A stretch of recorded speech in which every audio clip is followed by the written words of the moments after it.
Si usted hace un sistema, se disciplina y empieza a acumular sistemáticamente, entonces eso hace una pendiente así, ¿no?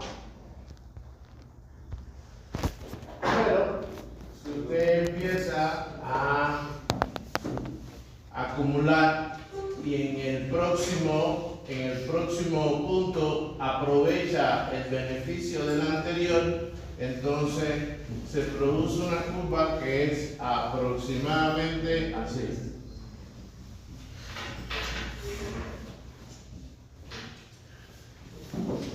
Esta curva responde a una ecuación que es más o menos valor final igual al valor inicial por 1 más el interés elevado a el tiempo. Me puedo haber equivocado. Eso quiere decir que hasta por acá,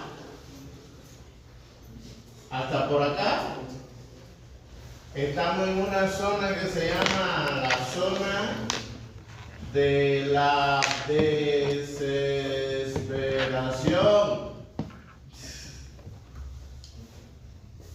Porque usted está chambeando y no ve resultados, no ve beneficio. Quizás ahí hay gente que se rinde antes de tiempo.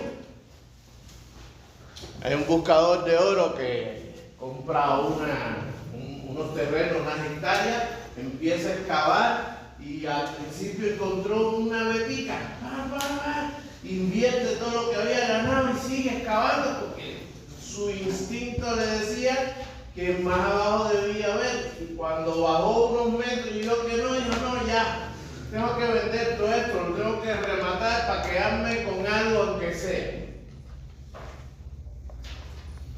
Se lo vendió a alguien y ese alguien invirtió en un especialista que hiciera el diagnóstico. Y le dijeron, la venta está ahí a medio metro. Y diría, ¡ay, qué suerte! No, no es suerte. Es mentalidad de carencia. Y eso vale para todo. Vale para todo. Si usted quiere el beneficio anticipadamente, antes que el proceso rinda los resultados, eso es como que usted dé un tratamiento térmico y pretenda que el material tenga dureza y todas esas cosas antes de terminar el tratamiento térmico. O que usted pretenda tener un chamaco en 3 meses buscando a 3 mujeres. ¿A poco se puede? ¿No? El proceso es 9 meses y cuídala para que esté saludable, para que el chamaco te nazca saludable. El proceso lleva 9 meses, ya. Pero tienes que meterte en el proceso.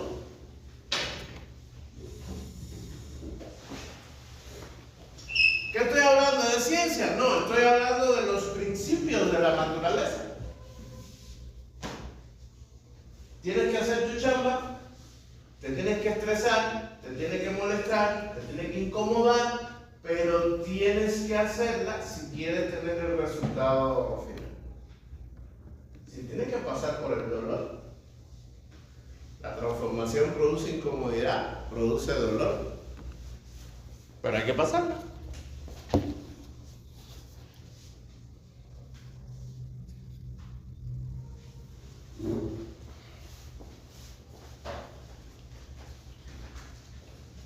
¿Alguna pregunta? ¿Alguien quiere comentar alguna duda o alguna experiencia haciendo el trabajo que debían hacer? ¿No?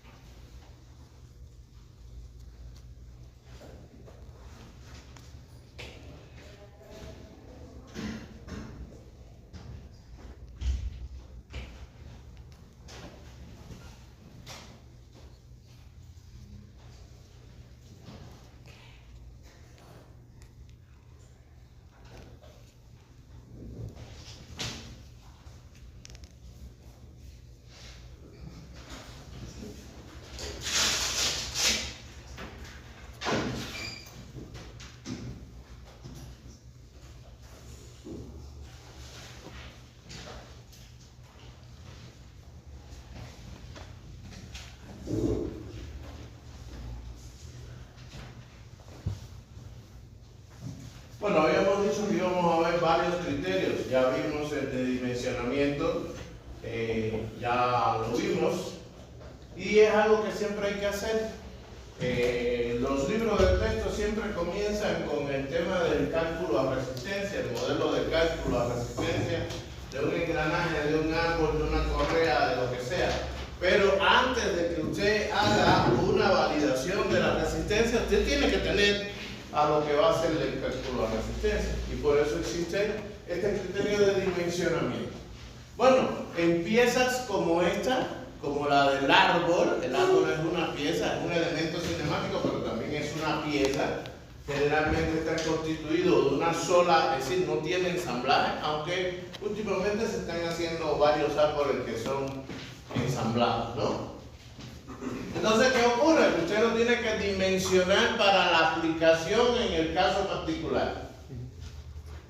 Y aunque no es un elemento normalizado, casi todas sus superficies tienen restricciones de normalización. Donde van los rodamientos está normalizado por los diámetros de los rodamientos que ya están definidos, ¿no? Donde van los acoplamientos tiene la normalización de los diámetros de los acoplamientos estandarizados que ofertan los proveedores. De tal manera que si usted va a usar un rodamiento o va a usar un engranaje, bueno, si lo compra, tiene diámetros estandarizados. Y otras, bueno, el procedimiento de fabricación también impone algunas limitaciones al dimensionamiento.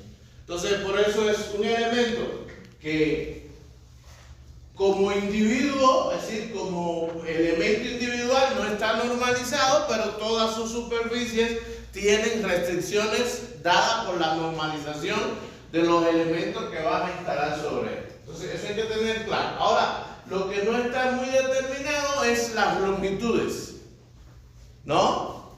Entonces ya las longitudes dependen de qué aplicación es, dónde está en un reductor, en un ensamblaje. ¿Han visto esas transmisiones por ahí que son chumaceras puestas y entonces un eje y la polea y el otro? Bueno, ahí no hay, la restricción de la longitud lo da el diseñador y las circunstancias para donde están fabricados. Entonces, luego vimos el dimensionamiento según dependencias semiconvencionales.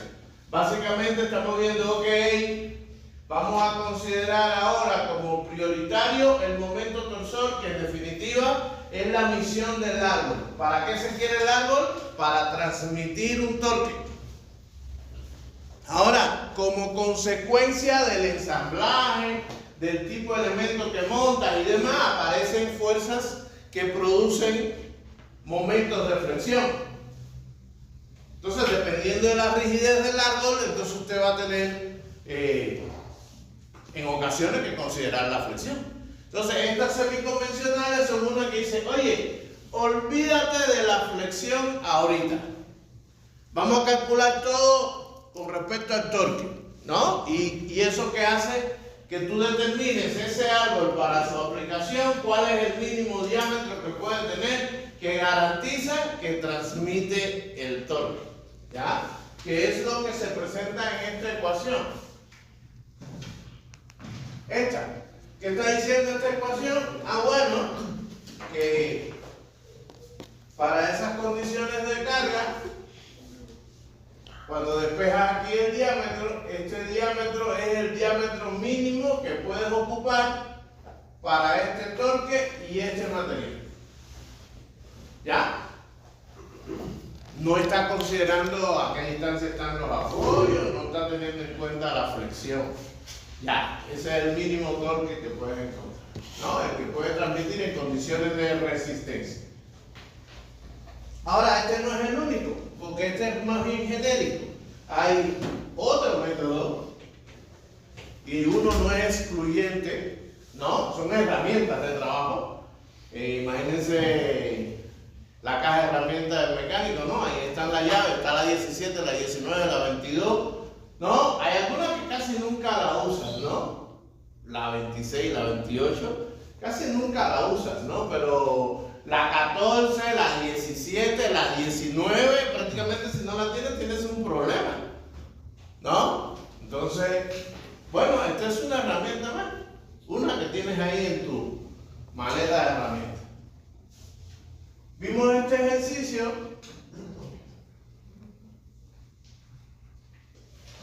y este es recordando algo que ya ustedes tienen de la presentación anterior, donde yo les puse una tabla según la norma GOS. Y ahora les digo, comparen esos resultados, busquen el equivalente en la norma americana. ¿Ya? Busquen el equivalente, de tal manera que usted diga, ok, este acero que es 15, busca en la composición química, ¿qué composición química tiene? Acá en esta tabla de propiedades mecánicas, ve las propiedades mecánicas, te vas al estándar americano y buscas cuál es el que tiene la composición química parecida, porque esto es valor promedio, esto es valor promedio, esto es 0.15, 0.2, 0.25, 0.35 de carbono. ¿Ya? Entonces busquen el equivalente y comparen las propiedades mecánicas, ¿no? Bueno, ahí son 4 nada más. Eso es nada. No le estoy pidiendo que lo haga toda la tabla, pero eso es de mucho valor. Pues ya tú vas a ver que, no sé, el 40-11 o el 40-12 o el 40-15, ¿quién es? Y el 40, el 41, el 43, el 44, el 45, ¿qué cosa es, no? Y está este otro criterio que también clasifica dentro de los semiconvencionales, pero ya esto es una norma. Se llama la norma para extremos de árboles de transmisión. Se utiliza mucho, tiene origen soviético y ya existe GOS. Existe. ¿Qué quiere decir eso? Que la norma internacional, el estándar internacional adoptó esa norma como norma internacional. Y está IC, esta también, hay una extremo. No dicen que es GOS, porque saben que los americanos tienen su problema con los rusos, pero sí es la misma norma con los mismos números de historia, ¿no? Entonces, esa es una norma exclusiva para extremos de árboles. ¿Cuáles son los extremos de árboles? El extremo de árbol que hay en el motor, el extremo de árbol que está en un reductor, el extremo de árbol que está a la salida del reductor, el extremo de árbol de un montaje que tú hagas, donde tú vas a montar el acoplamiento, vas a montar la polea, la correa, ese es un extremo de árbol, ¿ya? ¿Cómo queda? Bueno, esta norma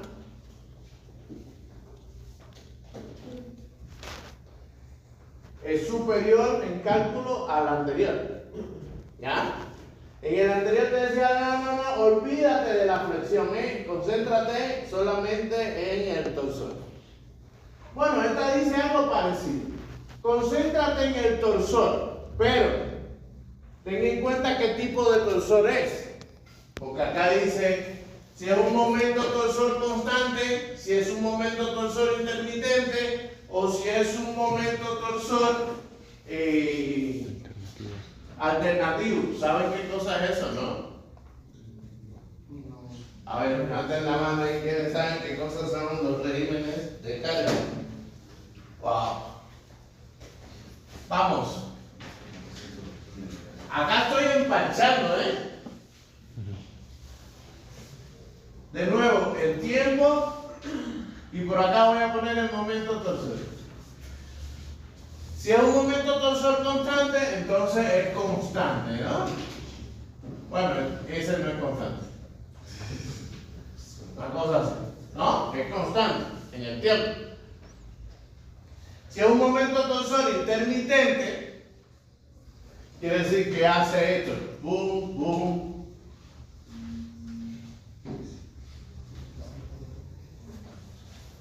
¿Ah? Tiene un valor y viene a cero. Vuelve. ¿Qué significa esto? La carga, descarga, con carga, sin carga, con carga, sin carga, ¿no? También puede ocurrir esto. Vamos a ver otro color. También pudiera ocurrir esto. tiene una carga en un sentido, vuelve, trabaja un tiempo en vacío, vuelve a otro sentido, ¿no? Vuelve, no, regresa, ¿ya? Vuelve a este, ¿sí?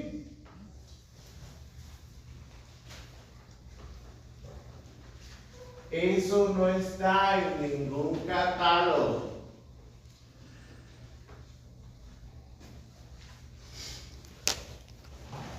Sí. También podría ser en ese caso cuando hay, como que, hay un cambio de giro dentro del sistema, usted no por un lado para otro, que cambia el momento tensor.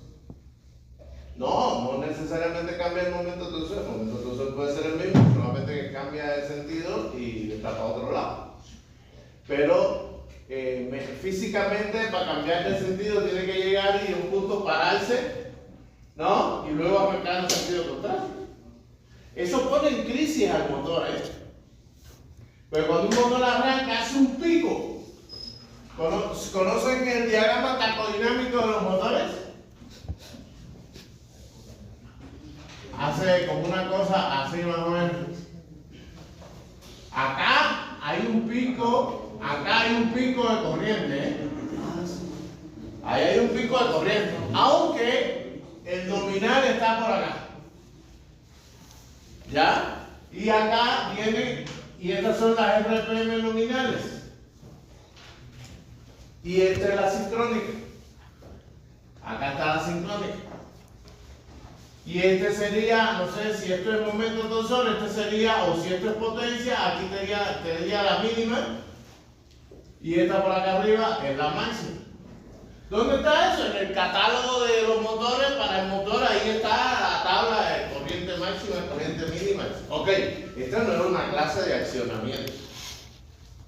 No me meto en la parte dinámica, pero usted sí tiene que saber, porque dependiendo de este régimen de trabajo, usted pudiera optimizar, pudiera aprovechar mejor los motores.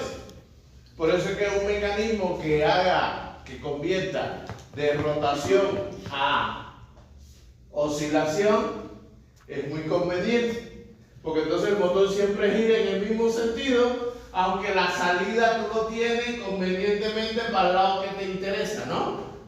Pero ya lo tienes que diseñar para la aplicación que sea, ¿no? De tal manera que te evitas que el motor tenga que revertir el giro. ¿Por qué? Porque consume mucha corriente y genera temperatura.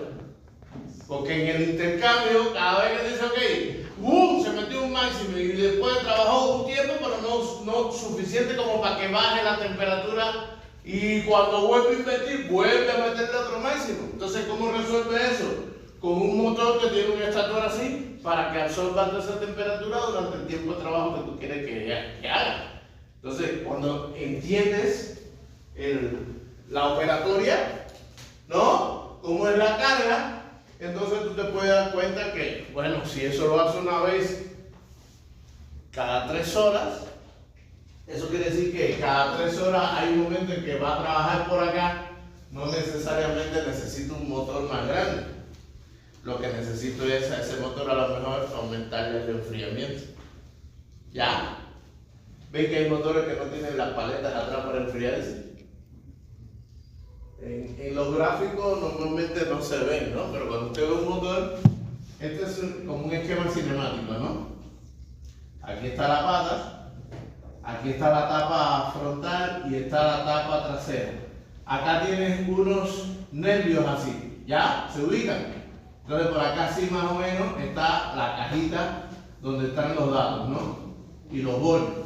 ¿Ya? ¿Todo el mundo está ubicado? ¿Me está siguiendo? Pero esta tapa por acá atrás tiene una pila de huequitos.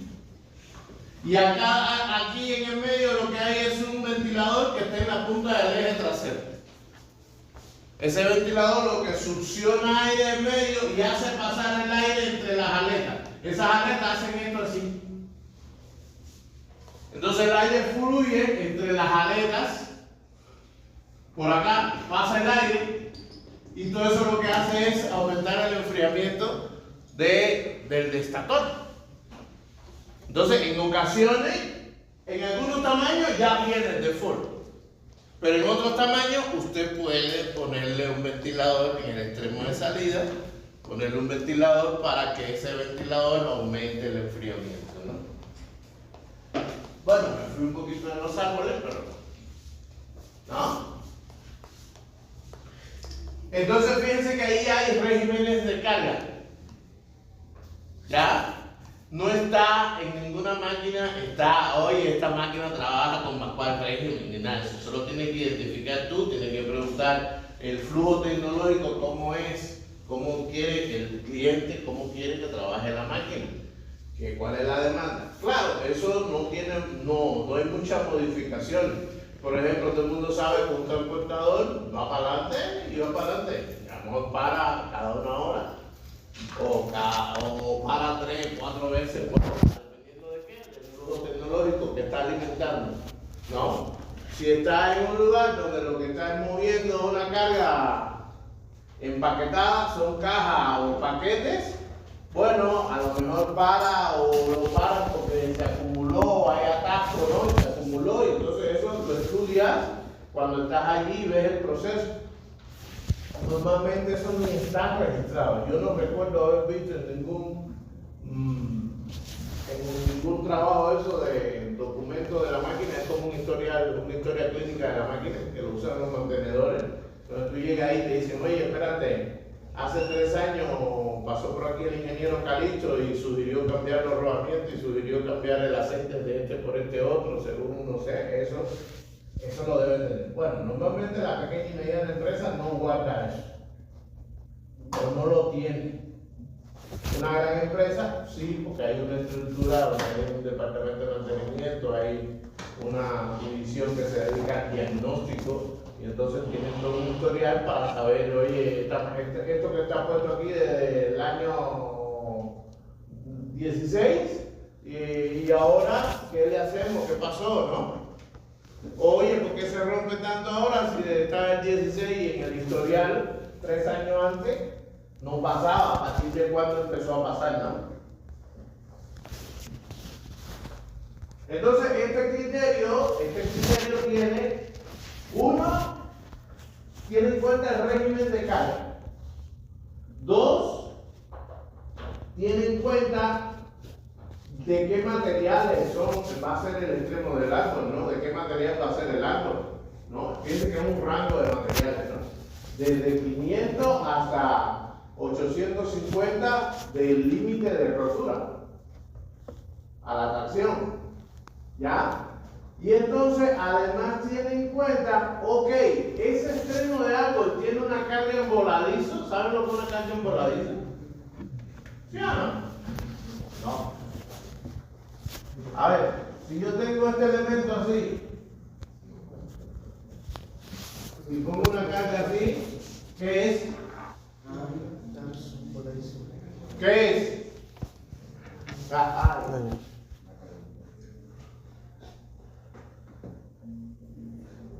Es una carga en voladizo. ¿Ya? ¿Sí? Acá está un empotramiento, obvio, esto no es un árbol, esto es una viga, ¿no? Ahora, si es un elemento cinemático, tipo árbol, por ejemplo, vamos a ponerlo así, está apoyado acá y está apoyado acá, y yo le estoy poniendo una carga acá. Aquí tengo coinete, es decir, aquí está un par cinemático, ¿no? Aquí tengo un par cinemático, aquí tengo otro par cinemático, este es el elemento cinemático que es un árbol y tiene una carga actuando aquí. Esa es una carga que está en voladizo. ¿Ya? Ahora, este sistema pudiera tener otras cargas, ¿eh? Por ejemplo, en el caso ese del ejemplo que estamos viendo, hay un sistema de carga que está así, una carga radial, una carga axial y una carga tangencial. Todo esto está a la distancia del diámetro de referencia del engranaje de uno. Y ellos dan un cuadro. Bueno, esa es la carga externa aplicada. Entonces, mecánica aplicada, esta carga ya pasa por el eje, no hay problema. que es una carga radial, produce flexión. Esta carga está a esta distancia, por tanto, esta distancia por esta carga produce un momento concentrado, porque esta carga usted la traslada al eje, produce una carga axial contra el rodamiento, empujando para allá, y entonces, como trasladaste la carga, entonces la carga por la distancia que trasladaste se produce un momento. Como está acá en el medio, es un momento concentrado. ¿Ya? ¿Me están siguiendo? ¿Están recordando? Si no, tomen apuntes y revisen lo que tienen que revisar. Esta otra carga también es radial, lo que pasa es que está a otra distancia, ¿no? Entonces yo la tengo que llevar hasta el eje, ¡pum! Cuando la llevo al eje se produce como una carga radial, está en otro plano. ¿Ya? Pero como yo la trasladé, la distancia por esa carga produce un momento, pero esta vez es un momento de torsión. ¿Ya? Porque es tangencial. Es decir, si lo vemos en el otro plano, digamos que aquí está el eje y la carga está por acá, ¿no? Por tanto, cuando yo digo esta distancia, que es el diámetro de referencia partido 2 por esta carga, entonces eso me va a dar un momento de torsión, ¿no?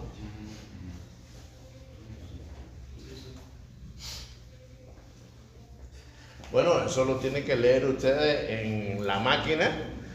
Como la máquina es un poco confusa, entonces ¿qué ocurre? Que usted tiene que hacer su esquema cinemático y hacer su diagrama de fuerza para que usted entienda y dice, oye, espérate, aquí está pasando esto o no está pasando, ¿no? Entonces, con todos esos elementos ya yo puedo, ya yo llegué aquí, ¿no? Llegué acá donde dice, ok, si hay carga en voladizo, entonces yo me tengo que cuestionar si la carga es menor que este criterio, ¿no? 8 veces la raíz del torque. O si la carga es mayor que 8 veces la raíz del torque.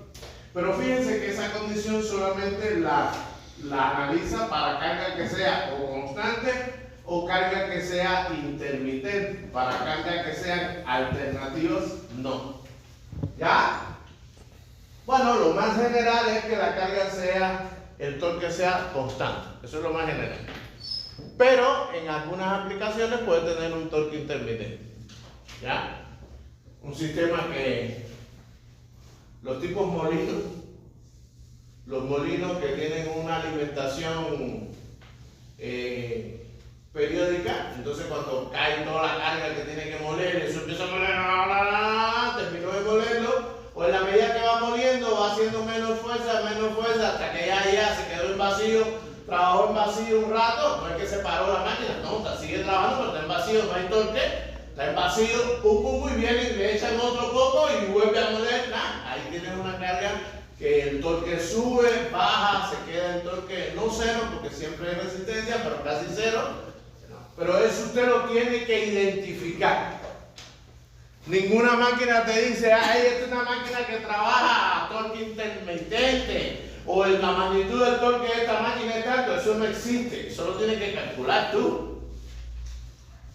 De ahí la importancia de que usted sepa hacer el esquema cinemático y utilice el esquema cinemático para determinar cosas que ya usted sabe, ¿no?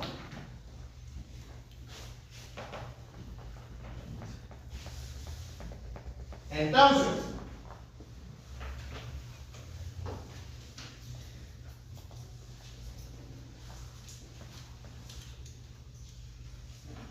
si usted tiene un accionamiento y necesita saber el extremo del árbol, que es lo que puede soportar, pudiera ser algo como esto. El mismo caso que vimos a la flexión, pero ahora vamos a empezar. Como eso es para el extremo del árbol, entonces nos estaremos ocupando solamente de calcular cuál sería el diámetro que se puede montar acá. Entonces fíjense que hay, ¿saben lo que significa esto, no? Fíjense que este está en este sentido y este está en el otro sentido. ¿Qué cosa es? El momento de torsión, ¿ya? Este es el momento, bueno, como este es un árbol de entrada, este es el momento de torsión que viene del motor y este es el momento de torsión reactivo de la transmisión. ¿Ya? Son en sentido contrario, porque uno es activo y el otro es reactivo y tienen la misma magnitud, ¿lo ven? Tienen la misma magnitud, Newton metro, ¿no?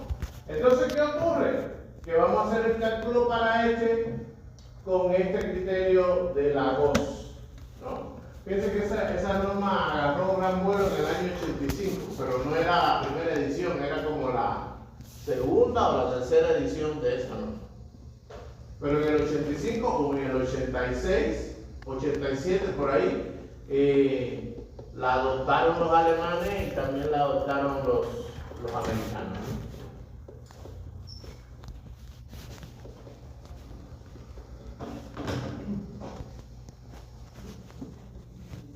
Entonces, hagamos ese ejercicio.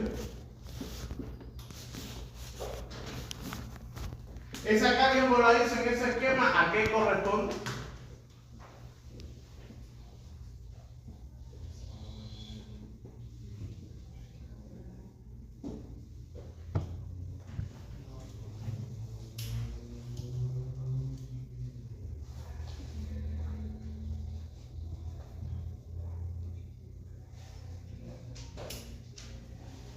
Bueno, me regreso.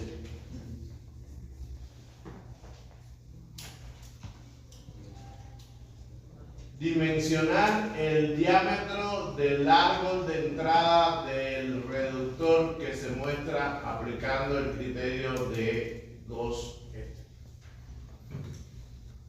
Obvio que ahí te muestran una máquina, esta es la máquina, ¿no? Aquí está. Este es el elemento que estamos analizando, está apoyado acá y está apoyado acá.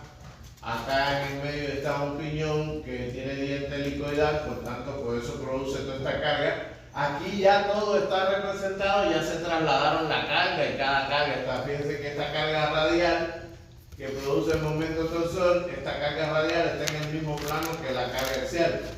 En tanto que esta otra carga radial está en el otro plano. Estos dos, esta y esta, están en el plano XZ.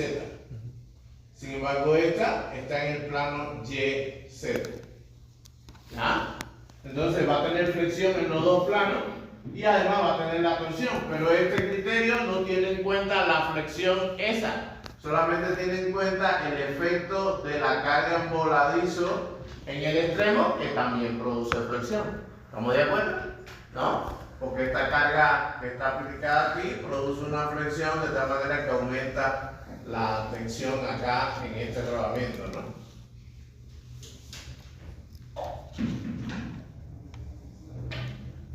Fíjense que esta carga y esta carga y esta carga están en el mismo plano, en el XZ. En tanto que esta solamente está en el plano YZ, solita. ¿Cómo quedaría el diagrama en el momento? Háganlo en la libreta. Hagan su diagrama en el momento en la libreta. ¿Cómo quedaría?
¿Ya lo tiene?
¿Ya lo tienen?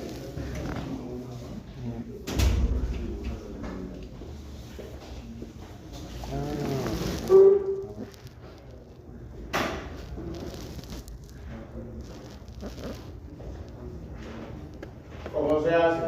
Bueno, ahí tenemos un isométrico, esto hay que llevarlo al plano, ¿no? Digamos que este es el eje, acá tengo un apoyo, acá tengo el otro apoyo, entonces voy a pasar esto así, voy a pasar esto así. Vamos a decir que este es el plano XZ. ¿Por qué pongo el plano XZ así? Porque lo apaisé, ¿no? Es decir, está así, lo bajé, ¿no? Bueno, en realidad lo que debo hacer es subirlo, ¿no? Hacia arriba, en sentido horario. De tal manera que esa carga de 9600 me va a quedar así. A ver, este es en medio. Me va a quedar aquí así, me va a quedar la de 9600, ¿no? Y esta de 2600, 2400 va a quedar por acá arriba así, ¿no? Perdón, así. Esta va a quedar aquí 2400. Y en ese mismo plano, y hacia abajo también, me va a quedar esta de 4000. Que ahí está puesto en la punta, pero en realidad en los extremos de ambos la carga del voladizo se considera a 2/3 del apoyo, se considera la carga del voladizo. Cuando vean los catálogos de reductores que limitan la carga del voladizo o el peso de los elementos que se montan en el extremo del árbol como carga en voladizo, van a ver ahí la posición, más o menos el 2/3 del apoyo, ¿no? Así sería. Entonces, digamos, esta carga que está en este sentido, estaría comprimiendo la fibra de arriba y traccionando la fibra de abajo. ¿Lo ven? Entonces, el gráfico se hace hacia arriba. El gráfico quedaría así, ¿no? Debido a esto. Ahora, esta que está haciendo esto así, ¿no? Esto así. ¿Qué está haciendo?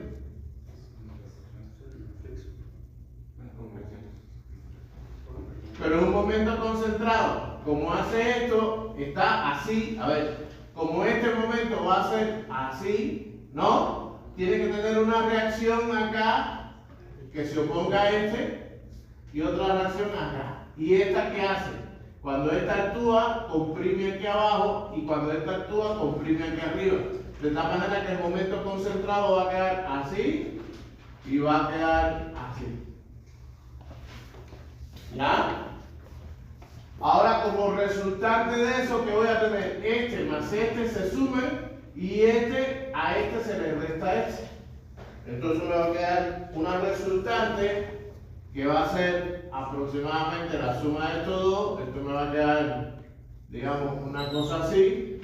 Después este menos este me va a quedar una cosa como por acá así, ¿no?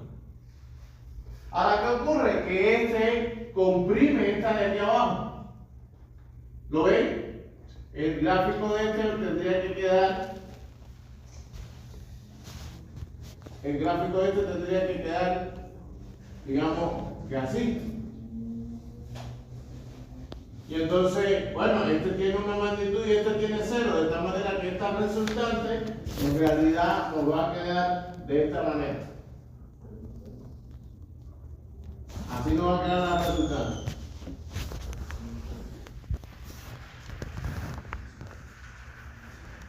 Entonces, ¿qué dice esa resultante? Que aquí hay un momento flector máximo y aquí también hay un momento flector máximo. ¿No? En ese plano. ¿Qué pasa en el otro plano? Está muy light. En el otro plano, así mismo como está, sería, aquí está el eje, la carga esta de 3800 está aquí, ¿no? Y entonces está el apoyo así y está el apoyo así. Bueno, sigue así para acá, pero no tiene sentido. Y entonces, como este comprime la fibra de arriba, este gráfico queda así también, ¿no? Y este sería un momento flector. Este es el YZ y este es el XZ, ¿no? Normalmente aquí se le pone una P de plano. Y entonces, aquí sería el momento flector en YZ. Y este sería el momento flector en XZ, ¿no? El momento flector resultante sería igual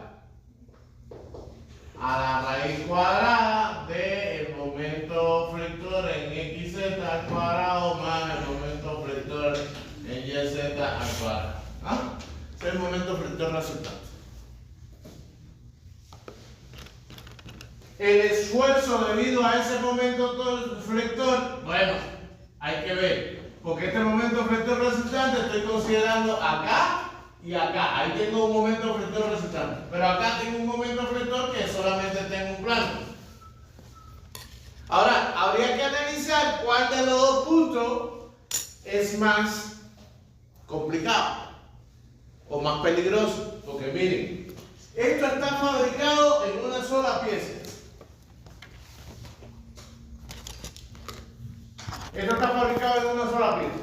Por tanto, acá donde yo estoy considerando el momento flector, aumentó el diámetro porque ahí está el piñón, ahí está el engranaje, ¿no? Fabricado sobre el mismo de rigidez. No, es muy rígido.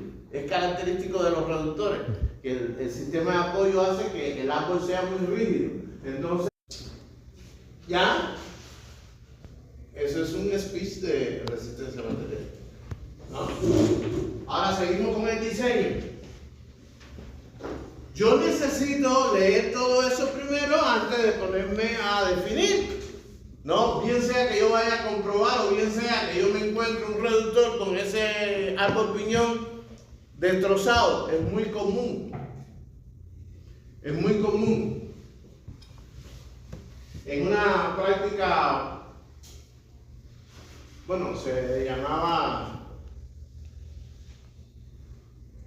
no le llamaban práctica profesional, pero era una temporada en que nos íbamos con los estudiantes a la industria como si fuera un servicio social. Y en un ingenio, haciendo diagnóstico, encontramos 100 reductores en la chatarra. Bueno, 100 reductores, lo que reparamos, había más, hay algunos que tenían otro problema que no podíamos atacar, ¿no? Pero 100 que sí podíamos atacar. Y más del 80% era rodamiento y el árbol de salida, y el árbol de entrada. Rodamiento y el árbol de entrada. Lo que era el rodamiento nada más, eso fue diagnosticar, a ver, identificar qué rodamiento es, ver que el diámetro del rodamiento está bien, desmontar los rodamientos y poner rodamiento nuevo, limpiar, lavar, engrasar, montar, cerrar y órale, ya otro reductor para trabajar, ¿no? Pero estaba ese problema, ¿no? Entonces, ese es un ejercicio ejercicio de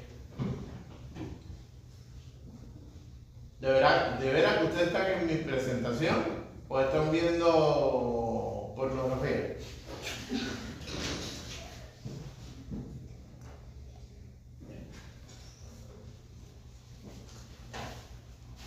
Entonces eso es algo que hay que leer primero, hay que identificar para entonces tú decidir, oye, ¿qué puedo hacer? ¿Qué está a mi alcance? ¿No? Entonces en este ejercicio, ¿cómo quedó?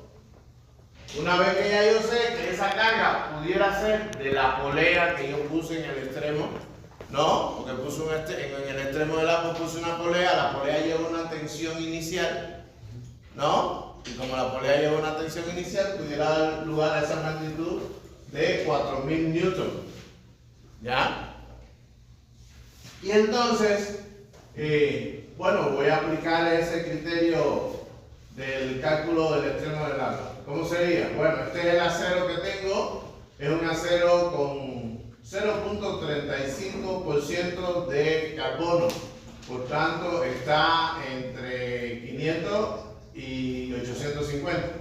Tiene 600 de límite de resistencia a la tracción, 600 megapascal. Entonces, está en la primera fila.